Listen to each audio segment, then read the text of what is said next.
नमस्कार दोस्तों, मैं हूं अनूप श्रीवास्तव और आप देख रहे हैं मेरा चैनल। दोस्तों, इस वक्त विपक्ष के निशाने पर चुनाव आयोग है और चुनाव आयोग पर निशाना साधने के लिए इस वक्त इंडिया गठबंधन बिल्कुल एक दिखाई दे रहा है। जी हां, कांग्रेस पार्टी हो, आम आदमी पार्टी हो, समाजवादी पार्टी हो या कोई भी पार्टी हो, महाराष्ट्र की कोई पार्टी हो, वो सब एक मंच पर दिखाई दे रहे हैं और चुनाव आयोग की शिकायत करते हुए एक सुर में दिखाई दे रहे हैं। क्यों चुनाव आयोग की शिकायत कर रहे हैं और चुनाव आयोग ने ऐसा क्या कर दिया है या क्या कर रहा है जिसकी वजह से ये जो इंडिया गठबंधन है, अभी 1 महीने 1.5 महीने पहले तक जो है बिखरा हुआ दिखाई दे रहा था, लेकिन अभी अचानक से एक जुट होता दिखाई दे रहा है। और इसका सबसे बड़ा उदाहरण आज दिल्ली के कॉन्स्टिट्यूशन क्लब में हुआ प्रेस कॉन्फ्रेंस है, जिसमें शिवसेना से संजय राउत और शरद पवार की पार्टी से उनकी बेटी सुप्रिया सुले के साथ राहुल गांधी ने एक ज्वाइंट प्रेस कॉन्फ्रेंस की और चुनाव आयोग पर तमाम तरह के एलिगेशन लगाए। तो इसी मुद्दे पर इस वीडियो में हम आपसे चर्चा करेंगे इसके बारे में। तो आप बने रहिए हमारे साथ, और अगर आपको वीडियो अच्छा लगे तो हमारे वीडियो को लाइक और सब्सक्राइब करना कतई ना भूलिएगा। तो चलिए वीडियो शुरू करते हैं। जी हाँ, वीडियो शुरू करने के पहले हम आपको एक अखिलेश यादव की क्लिप दिखाना चाहते हैं, जिसमें वो समाजवादी पार्टी को कफन ओढ़ाने की बात कर रहे हैं। सफेद कपड़ा, कफन वर्ड का उन्होंने यूज नहीं किया, लेकिन इतना जरूर कहा कि चुनाव आयोग की मृत्यु हो गई है और हम उस पर सफेद कपड़ा चढ़ाना चाहते हैं। तो अखिलेश यादव ने क्या कहा, पहले आप इसको सुन लीजिए। क्यों कहा, इसके बारे में हम आपको बताएंगे। राहुल गांधी क्या आरोप लगा रहे हैं चुनाव आयोग पर, इसके बारे में भी चर्चा करेंगे। तो बने रहिए हमारे वीडियो में अंत तक। पहले आप अखिलेश यादव की ये बाइट या उनका ये बयान सुन लीजिए।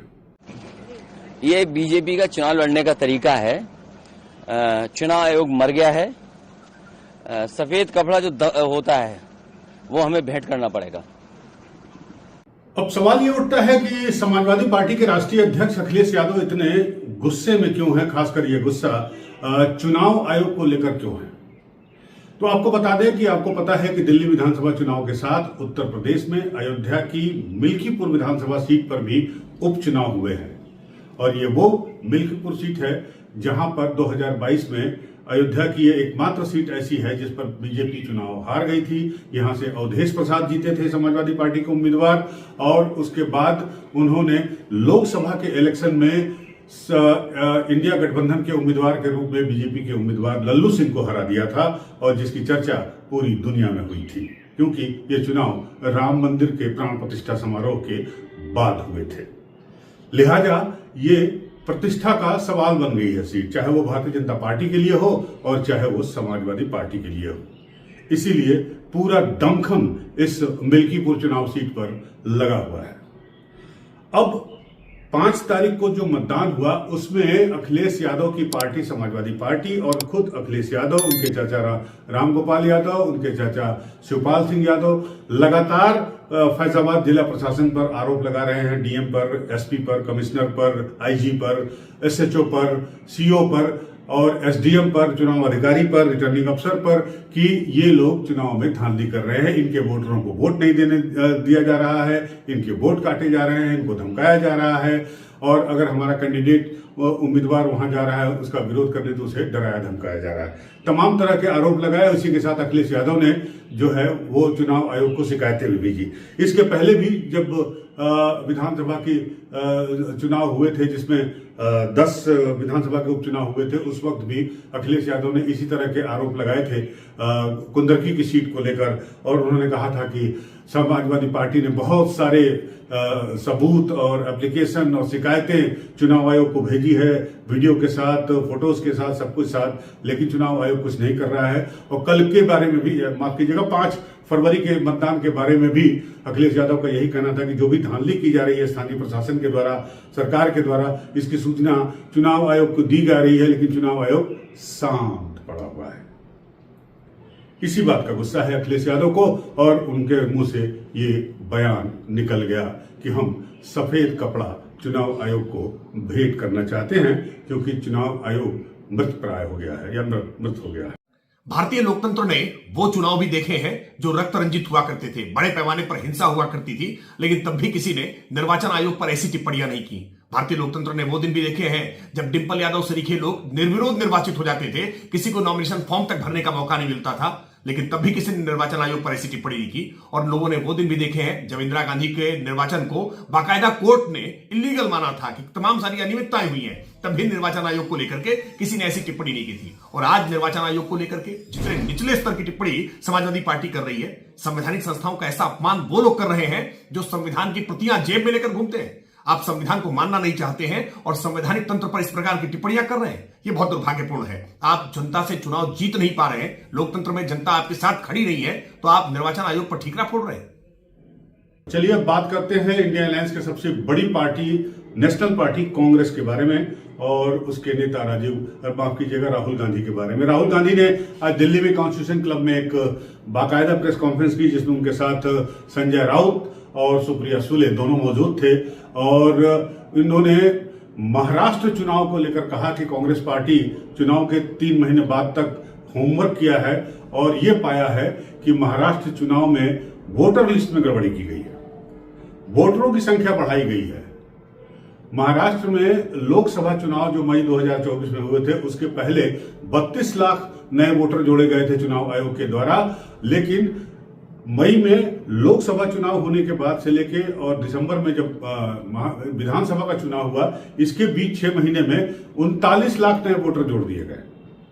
ये वोटर कहां से आए, ये कौन है, इसकी पूरी डिटेल राहुल गांधी ने चुनाव आयोग से मांगी है, फोटो के साथ, आधार कार्ड के साथ, नाम पते के साथ। उनके साथ मौजूद संजय राउत ने कहा कि ये फ्लोटिंग वोटर हैं चुनाव आयोग के, जो आज महाराष्ट्र में हैं, कल ये बिहार में जब चुनाव होंगे दिसंबर 2025 में, तो ये वहां पहुंच जाएंगे। तो एक तरह से बिल्कुल चुनाव आयोग को निशाने पर ले लिया गया है इंडिया गठबंधन और उसके पार्टी उसके जो सदस्य पार्टी हैं उनके द्वारा।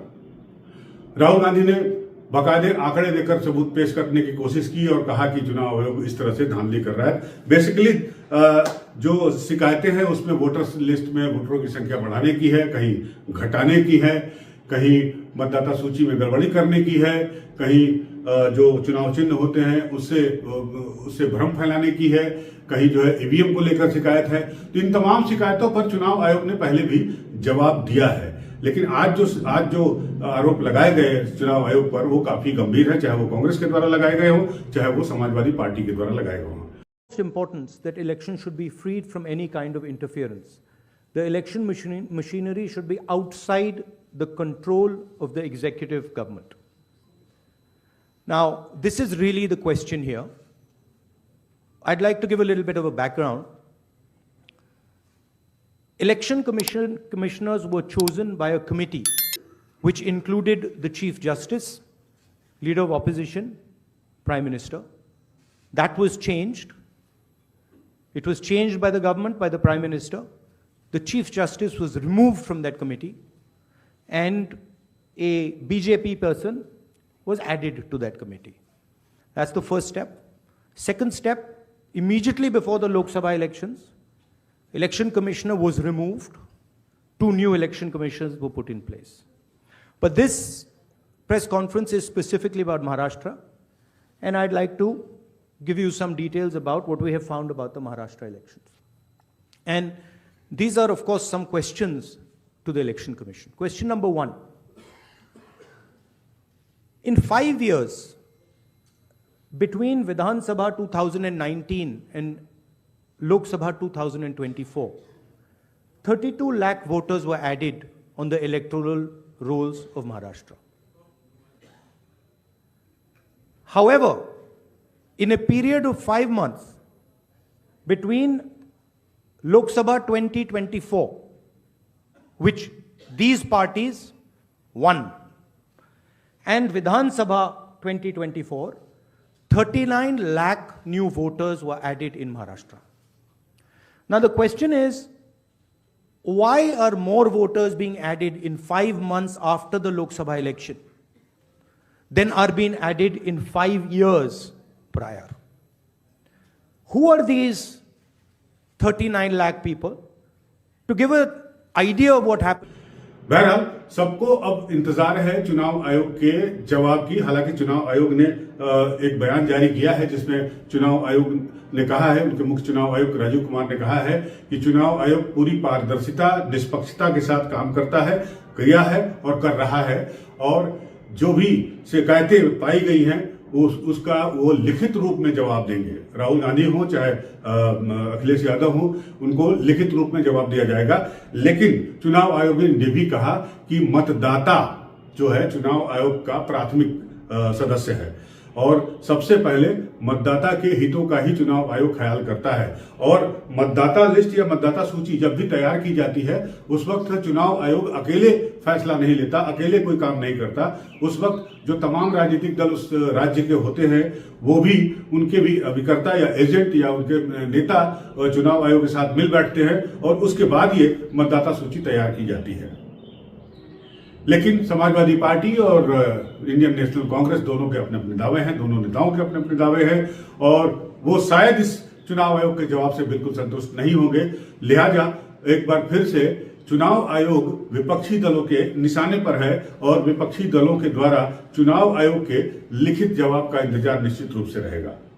हमें भी रहेगा, आपको भी रहेगा। जैसे ही कोई जवाब आता है हम आप तक उसको पहुंचाएंगे। अगर आपको ये वीडियो अच्छा लगा हो तो हमारे वीडियो को लाइक करें, सब्सक्राइब करें। मिलते हैं आपसे अगले वीडियो में, तब तक के लिए